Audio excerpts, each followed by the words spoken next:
بسم اللہ الرحمن الرحیم۔ ناظرین، کہا جاتا ہے کہ کتے کی پیدائش حضرت آدم علیہ السلام کے پتلے کی مٹی سے کی گئی تھی، جبکہ کچھ روایات میں کہا گیا ہے کہ کتے کی پیدائش حضرت آدم علیہ السلام کی تخلیق کے فوراً بعد ہوئی ہے۔ بلکہ روایات میں یہ بھی آیا ہے کہ جس گھر میں کتا ہو وہاں رحمت کے فرشتے داخل نہیں ہوتے۔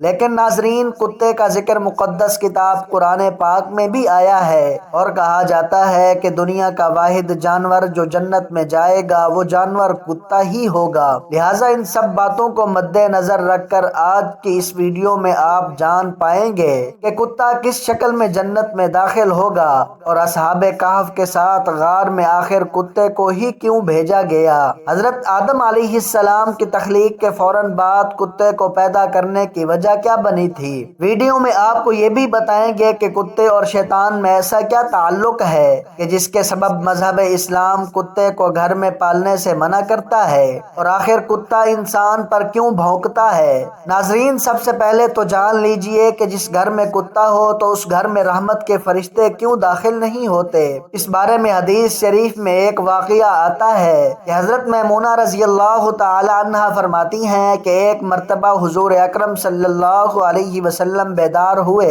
تو آپ صلی اللہ علیہ وسلم بہت غمگین اور پریشان تھے۔ میں نے پوچھا کہ حضور کیا بات ہے، آج آپ کی کیفیت بدلی ہے۔ آپ صلی اللہ علیہ وسلم نے ارشاد فرمایا کہ جبرائیل علیہ السلام نے رات آنے کا وعدہ کیا تھا مگر وہ مقررہ وقت پر نہیں آئے۔ حضور صلی اللہ علیہ وسلم کو اس سے پریشانی ہوئی کہ جبرائیل امین تو وعدہ خلافی نہیں کر سکتے، تو ان کے نہ آنے کی کیا وجہ ہو سکتی ہے۔ پورا دن اسی طرح گزر گیا۔ پھر آپ صلی اللہ علیہ وسلم کو یاد آیا کہ آپ کی چارپائی کے نیچے کتے کا ایک بچہ بیٹھا تھا۔ آپ نے اس کو اٹھوایا اور اس جگہ کو صاف کر کے وہاں پانی کا چھڑکاؤ کیا گیا۔ اس کے بعد حضرت جبرائیل علیہ السلام تشریف لائے تو آپ صلی اللہ علیہ وسلم نے مقررہ وقت پر نہ آنے کی وجہ پوچھی تو حضرت جبرائیل علیہ السلام نے عرض کیا، یا رسول اللہ، آپ کی چارپائی کے نیچے کتا بیٹھا تھا اور ہم اس گھر میں داخل نہیں ہوتے جس میں کتا یا تصویر ہو۔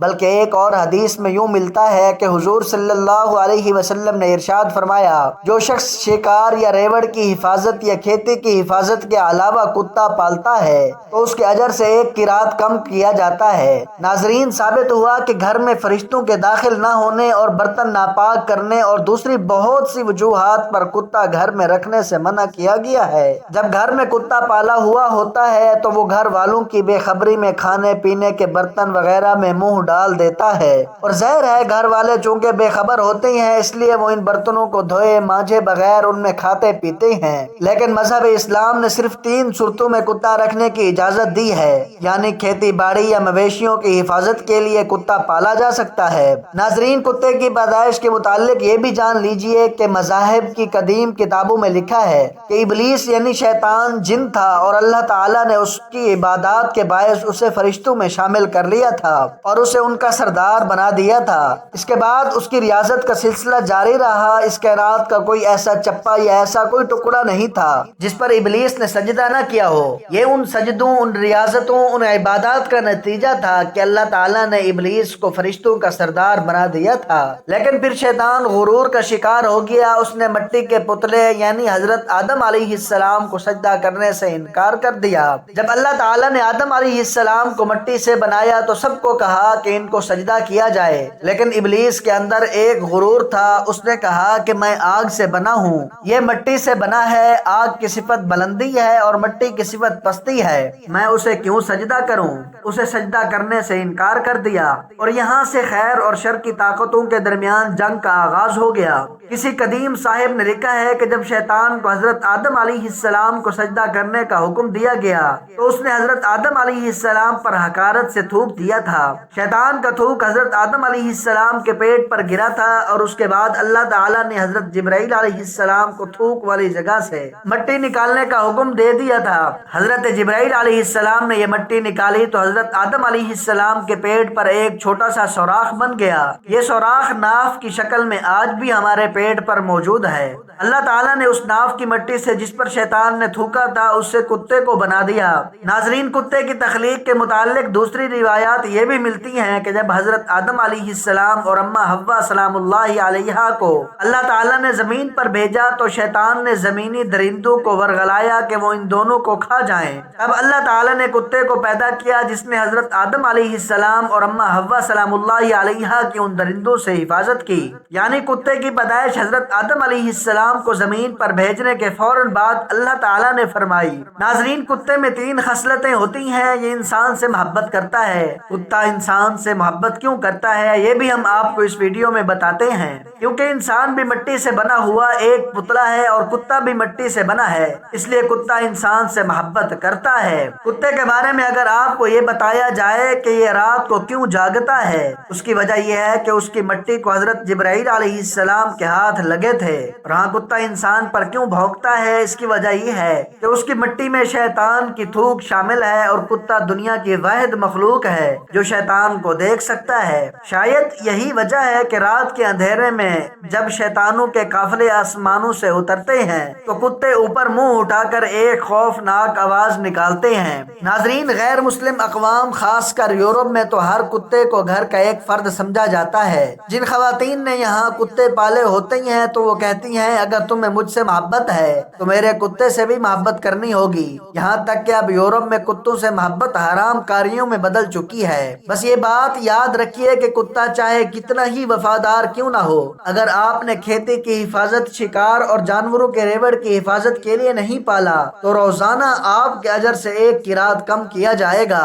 یہ بھی یاد رکھیں حضور اکرم صلی اللہ علیہ وسلم نے 1 قیراط کو احد پہاڑ سے تشبیہ دی ہے۔ اب آپ خود اندازہ کر لیجئے کہ کس قدر آپ اجر روزانہ گنوا رہے ہیں۔ اللہ تعالیٰ نے سورۃ اعراف میں بلعام بن عقبہ جو کہ ایک نیک اور عابد شخص تھا، پھر اس نے اپنے نفس کی لذت اور دنیا پرستی کے کام شروع کیے تو اللہ تعالیٰ نے اس کو کتے سے تشبیہ دی ہے، اور وہ روز قیامت کتے کی شکل میں دوزخ میں داخل ہوگا، اور اصحاب کہف کا کتا بلعام بن باعورہ کی شکل میں جنت میں جائے گا۔ اور حضور اکرم صلی اللہ علیہ وسلم نے سیاہ کتے کو شیطان کہا ہے، بلکہ طبی ماہرین کے مطابق ناپاک جانوروں کو پالنا وباؤں کا باعث کہا ہے۔ خطرناک جراثیم اور وباؤں جانوروں سے انسانوں میں منتقل ہوتی ہیں۔ رسول کریم صلی اللہ علیہ وسلم نے تو آج سے 1400 سال قبل جو احکام بتائے، آج کی جدید سائنس اس کی تصدیق ہو رہی ہے۔ طبی ماہرین کی متفقہ ایک رائے ہے کہ جانوروں میں پائے جانے والے خطرناک جراثیم انسانوں میں منتقل ہوتے ہیں جو وبا پھیلنے کا سبب بنتے ہیں، اور اسلام کی روح سے کتا ایک ناپاک جانور ہے۔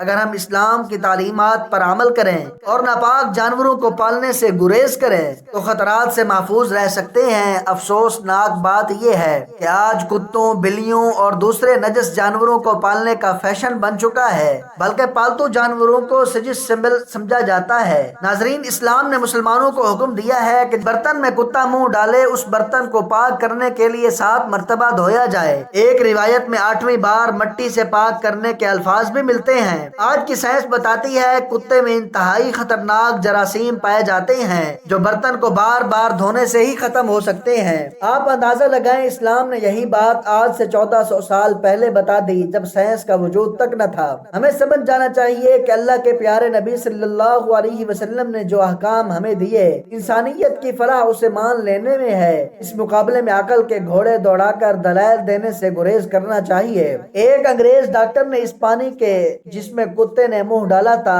خوردبین کے ذریعے تحقیق کی تو اسے پتہ چلا کہ اس پانی میں کتے کے لعاب کے جو جراثیم آتے ہیں وہ مٹی کے سوا کسی اور چیز سے نہیں مرتے، کیونکہ مٹی میں نشادر وافر مقدار میں ہوتا ہے جو اور کسی چیز میں نہیں ہوتا۔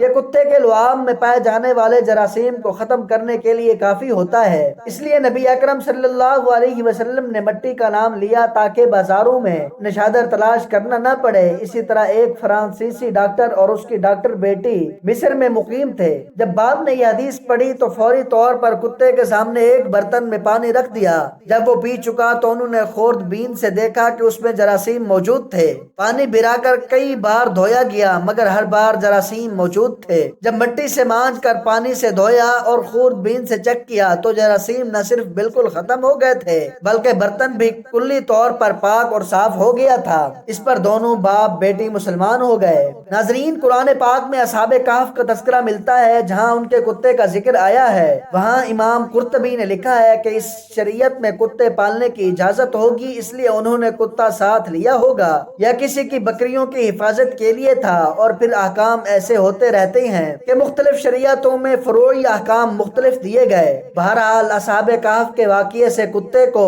پالنے کے جواز پر استدلال کرنا درست نہ ہوگا۔ اسی طرح مفسرین کرام نے جہاں اصحاب کہف کا ذکر کیا ہے تو اس بات کی بھی وضاحت فرمائی ہے کہ اصحاب کہف کا کتا صلح کے ساتھ رہا، اس کی برکت سے اللہ پاک نے قرآن مجید میں اس کا ذکر فرما دیا۔ یہ اس کتے کی جزوی فضیلت تھی۔ اصحاب کہف کے کتے سے متعلق کتے کی فضیلت پر استدلال کرنا درست نہیں۔ ناظرین، یہاں قابل غور بات یہ بھی ہے کہ اللہ تعالیٰ اور اس کے رسول نبی کریم صلی اللہ علیہ وسلم نے انسانوں کے لیے جو احکام بتائے ہیں وہ ہر لحاظ سے انسانوں کے لیے مفید ہیں۔ ایک مسلمان کے لیے یہ بات کافی ہونی چاہیے کہ اللہ تعالیٰ نے اس کام سے روکنے کا حکم دیا ہے، کیونکہ ایک مومن کی شان یہ ہے کہ اللہ تعالیٰ کے نبی صلی اللہ علیہ وسلم نے جس کام کے کرنے کا حکم دیا وہ کرے، اور جس کام سے منع کیا ہے اس سے رک جائے۔ اس کا نام اطاعت ہے، اور اس سے انحراف نافرمانی کہلاتا ہے۔ اگر ہم عقل اور محض شوق کی بنیاد پر وہ کام کرنا شروع کر دیں گے جس سے منع کر دیا گیا ہے تو اس کا نتیجہ سوائے نقصان کے کچھ نہیں ہوگا۔